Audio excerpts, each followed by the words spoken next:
This is, I mean, incredibly good footage. This is why there's no, like, yoga network. Like, you think, like, the golf network's boring. Right.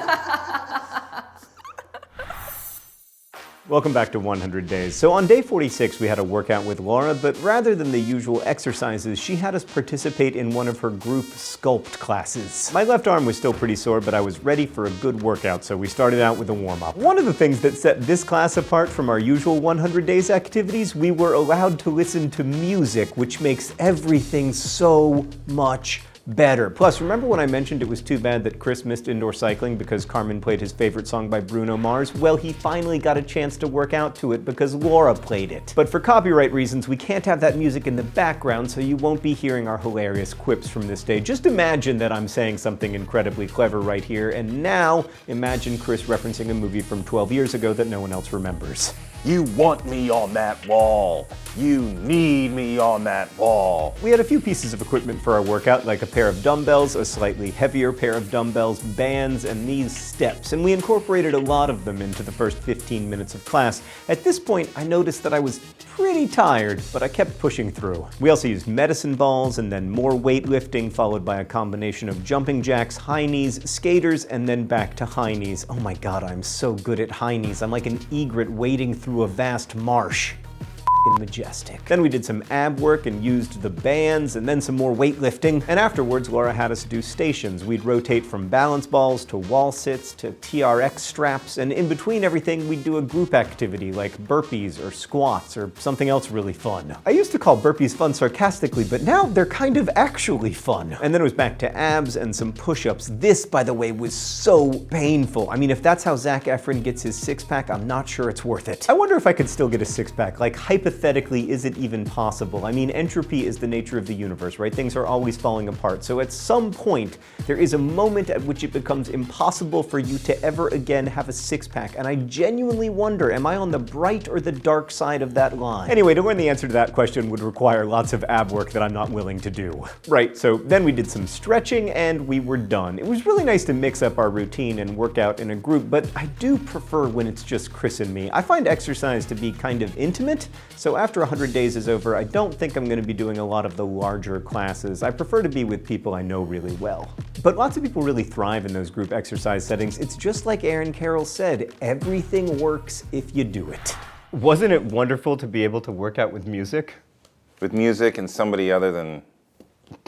On the food front, my day 46 nutrition was pretty good. I had a salad and some sushi, and some things I didn't photograph. And then day 47 was a Friday. We spent our morning doing yoga in downtown Indianapolis at a place called Treehouse. I was really dreading yoga, to be honest. As I've mentioned and demonstrated many times on this show, I am not a flexible person, and I don't mean that like in terms of my character, I mean that in terms of my hamstrings. I always feel like I can't do the poses correctly, and I get really frustrated, which I know is not the proper yoga vibe. Anyway, our instructors were Candy and Laura, and they conducted a class of mostly Hatha yoga. And they were very nice and understanding and prevented me from getting frustrated. So I mentioned to them that I've been struggling with my forward fold, and they had us start by working on our arches. Could have just given each other foot massages. Oh.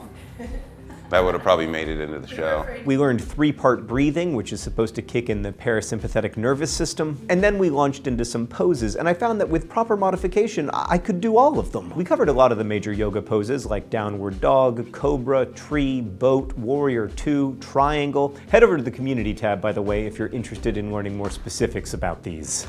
This is the heroic dolphin. I feel like this episode is going to result in a lot of publishers asking Chris and me to be models in their yoga pose books, because I can't tell, is that the boat pose or an actual boat? We're just so graceful. Then we did a little yin yoga. These poses are supposed to work different types of tissue. They're focused around things like tendons and ligaments and joints rather than muscles. So if you feel the pull up the leg, up the back, up the neck, that's what we're going for, is that full body. And just breathe and relax. Funny in yoga, sometimes when you grab your body in certain positions, you're like, ah, it's so smushy. Really? Yeah. Do you have smushy thighs? And then at the end of the class, we tested my forward fold. 10 inches. When Laura measured on day 36, I was at 11¼ inches. In general, this yoga class ended up exceeding my expectations. It was pretty introductory, so there was a lot more focus on forms and holding poses. When I've done yoga in the past, it was super aerobic and kind of stressful, but this wasn't like that at all. Instead, we just did some great stretches, and we were able to use our muscles in different ways than we have been for the past few weeks. Thanks, guys. That was great. Thank you, guys. You're welcome. Day 48 was a Saturday, which for me meant an actual rest day, and for Chris, this is gonna shock you guys, meant golf. So that wraps up week 7 of 100 days. As far as exercise goes, we had a good variety with our regular Monday session with Laura, the group class on Thursday, and yoga on Friday. Now, ping pong turned out to be something of a failure, although I did win. But we know if we want to get our heart rates up, we're going to have to take to a real tennis court. In terms of eating, since we met with Kim, I've been doing better, but things still don't feel perfect. Like, I continue to spend many late nights snacking, and one of my big issues has been eating too much on weekends. I think I'd be doing better if I were eating the way I eat on weekdays all week long, but I just can't seem to do that. Meditation is still harder for me, but I did do 2 sessions on Saturday, day 48, because I was feeling kind of stressed out, and I fell asleep. The guy on the app was like, now you're gonna count your breaths to 10, and I barely made it through 1 breath before I fell asleep for 4 minutes, and then the guy woke me up by telling me that it was time to start counting again, which might be a sign that I'm not getting enough sleep. Speaking of which, I think I'm gonna go take a nap. Thanks for watching. I'll see you on day 49. That was just what I needed today, Sheridan. That was just what I needed today, Sheridan. Is that your... do I sound like a sheriff in a Western?